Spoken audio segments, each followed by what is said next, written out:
website?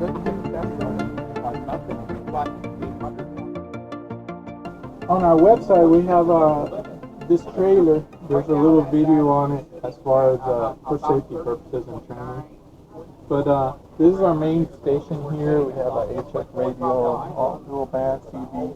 That's where we do all the digital work, specifically too when we do winter field day or summer field day. And then this is also set up for digital. We're going to be putting a marine, I believe a GMRS or a marine radio in there. Yep. We have a mobile repeater that's active right now. And we use this for some of our events that we support the community in. I love how you've got the panels. Yeah, this is that just fit everything. And very easy to take equipment and fix or diagnose and whatnot. Yeah. And then the hardest part was this, trying to figure out, make it look like it wasn't a jungle, but it is a jungle. Yeah. So we have a shore power, 120 volts that we can pull. And then we have the 12 volt circuit breaker here. This is a charger from for when we're in shore power to charge our battery. And this is a solar power controller or charge controller, because right now, as you can see, doing this thing. And then we have an inverter there for those times that when that we need to charge our laptops or radios, we can do that real quick. Yeah. And then office supplies, printer, just gives us the status on our battery and all that. Yeah. We also have internet capability as well, a hotspot as well. Yeah. And then this is mirrored pretty much of that, but it also has an 800 megahertz radio where we can monitor, or even we need to talk to the tops. Yep. We have IDs for it.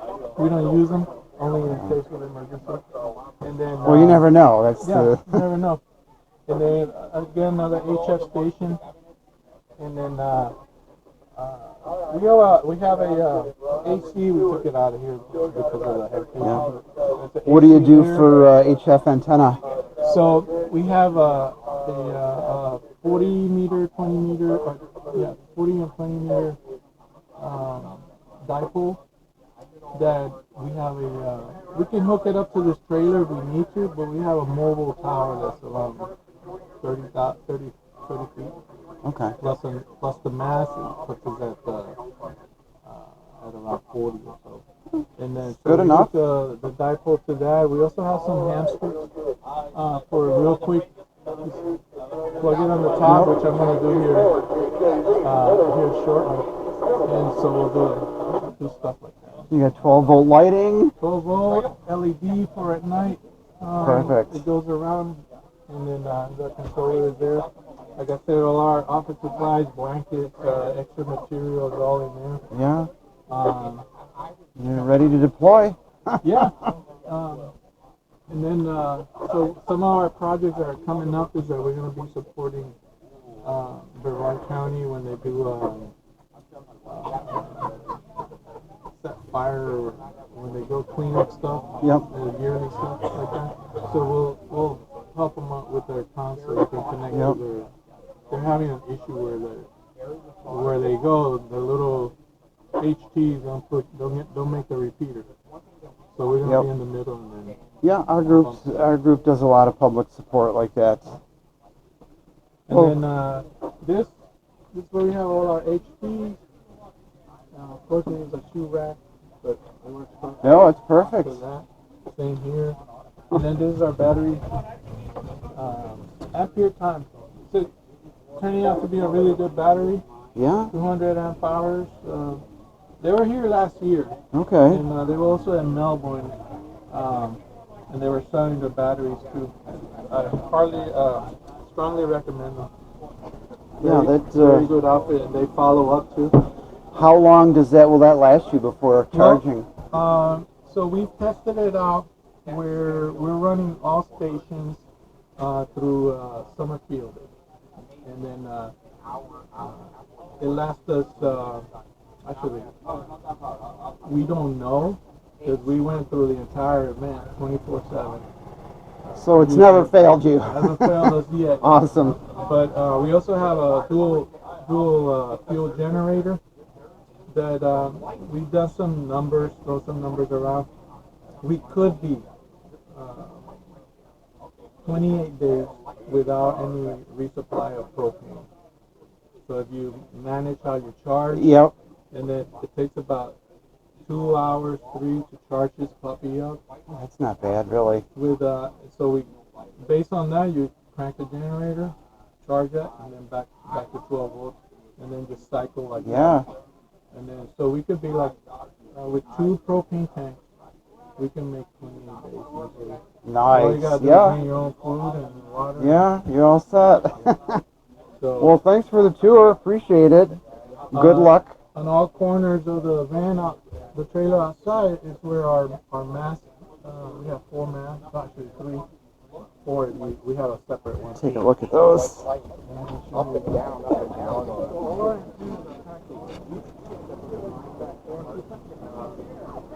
So it's just like that. So we have 2 more on each side. Then we have a portable one where we can move set up with our tire and set it somewhere else so we can hang a wire. So outside lighting. This is where all our antennas connect to.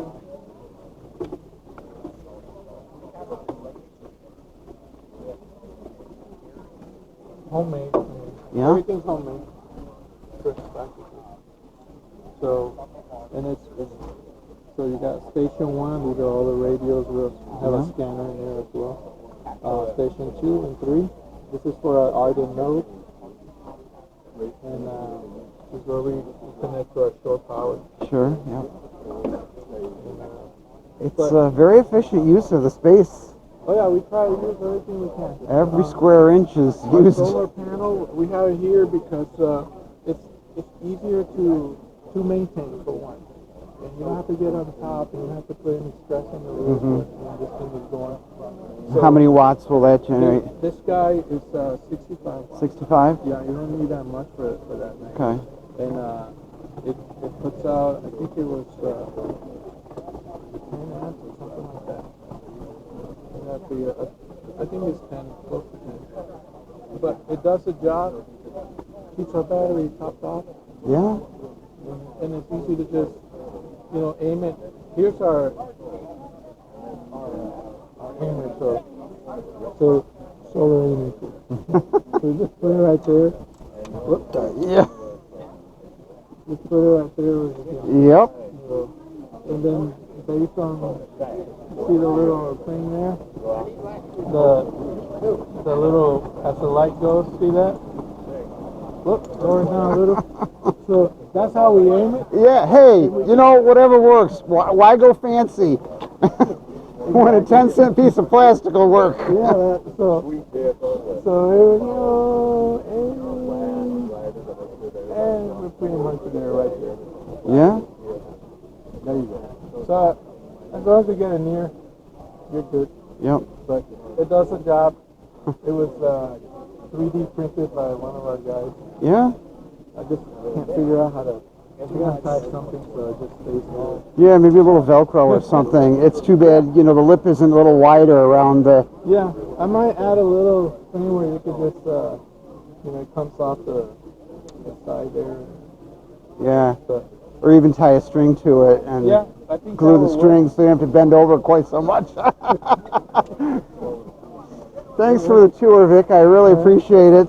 I'll send you, I got your card, so I'll send you some info on some information on the trailer, how we built it. Yeah. From, That'd be great. And anybody who's watching, send them over and add a few bucks to your oh yeah, we tried. pot there. And We're a 501c3. Our yearly operating budget is around $1,200. Covers for insurance. Yeah. And it's a public service, so people are doing a good thing for the community when they donate to emergency services like this.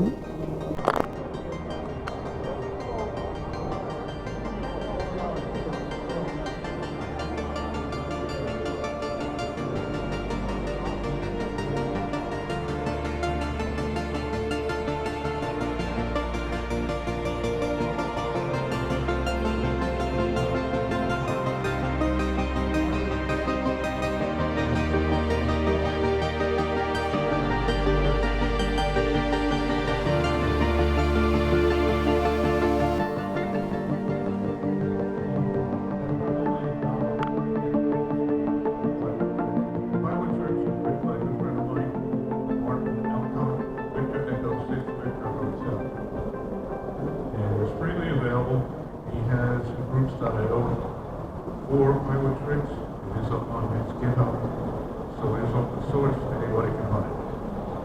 I personally have put this together as a demo unit, not knowing where I'll be with it. Turns out here, probably over about 3 miles in that direction is the known weather transmitter. 2 weeks ago, I was at Arizona at Porch Fest. And there, the nearest transmitter was 100 miles.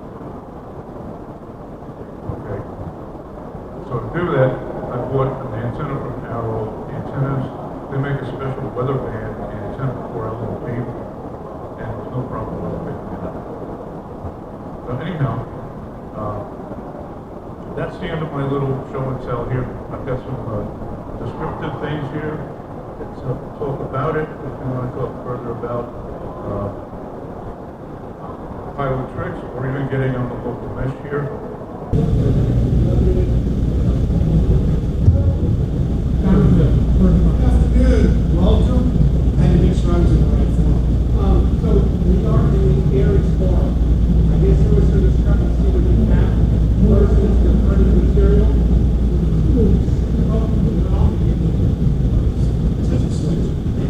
There was some discrepancy between the apparently with the app and the printed book. So we're in the ARES form. So if you guys were here for the Girl Scouts or whatever,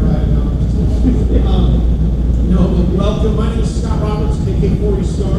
I'm the Northern Florida Section Manager, and also going to be helping me out today is Barb Tennis. And before CBD, he's my Section Emergency Coordinator. Josh Johnston was not able to be here for this event. Normally, he would be up here talking to you and giving you all this awesome information, but he asked if Mark and I would take care of that. So we are going to do our best to present the major course updates to ARES course. You'll notice that how many of you have taken the EC001? Okay, so for those of you who have taken the EC001, that information is slightly outdated. I think it was talking about, pages, didn't it? So it's, we don't use pages anymore. So that is been updated. It's in the process of approval. It'll come out probably middle to fourth quarter of this year, where it'll be released to everyone. We are working on a couple of different committees to get that done, and Josh and his team are working feverishly to get that done. New ARES material for use at events, the ARES checklist of the informational flyer. All of these are available. You can get them online, and you can use those. There's some great information in both that checklist and the informational flyer to help out. ARES volunteers reported 635,391 volunteer hours. If you add that across the country, if you add that up for value,